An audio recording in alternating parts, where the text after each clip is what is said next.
बिस्मिल्लाहिर्रहमानिर्रहीम। अस्सलाम वालेकुम।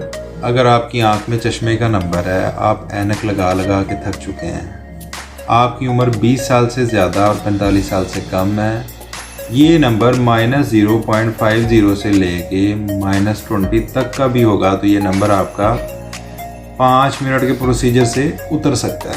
अब आपके जहन में काफ़ी सारे ऐसे सवालात होंगे कि पता नहीं कितना लेंथी प्रोसीजर है, इसमें कितनी दर्द होती है, इसमें कितना का टाइम लगता है।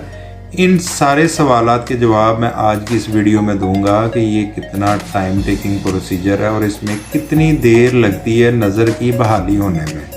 आए, सबसे पहले आँख को खोलने के लिए स्पेकुलम का इस्तेमाल किया जाता है। स्पेकुलम के इस्तेमाल के बाद आँख को ड्रॉप से सुन किया जाता है। फिर सक्शन रिंग का यूज़ करके कॉर्निया को ऊपर उठा के लेज़र कटर से पहली लेयर को ऊपर उठाया जाता है। जो एपिथेलियम की पहली लेयर है उसको हम ऊपर उठाते हैं। उसके बाद डिस्ट्रॉय सेल, जो ड्राई सेल होते हैं, उनको डिस्ट्रॉय करने के लिए लेज़र का इस्तेमाल किया जाता है। उसके बाद एपिथेलियम लेयर को वापस कॉर्निया के ऊपर कर दिया जाता है।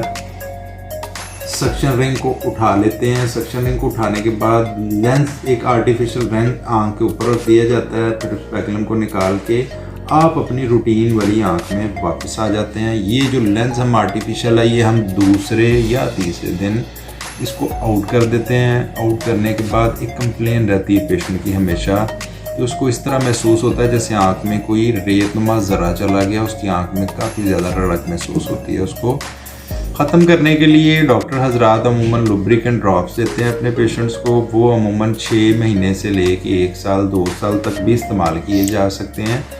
ये वो प्रोसीजर है जिससे हम आपकी ऐनक सिर्फ विद इन 10 मिनट्स उतार सकते हैं। पेनलेस प्रोसीजर है, इसमें कोई किसी किस्म के टीके टांके का इस्तेमाल बिल्कुल नहीं किया जाता। ये बिल्कुल पेनलेस प्रोसीजर है। बहुत शुक्रिया, अपना ख्याल रखें। अस्सलाम वालेकुम।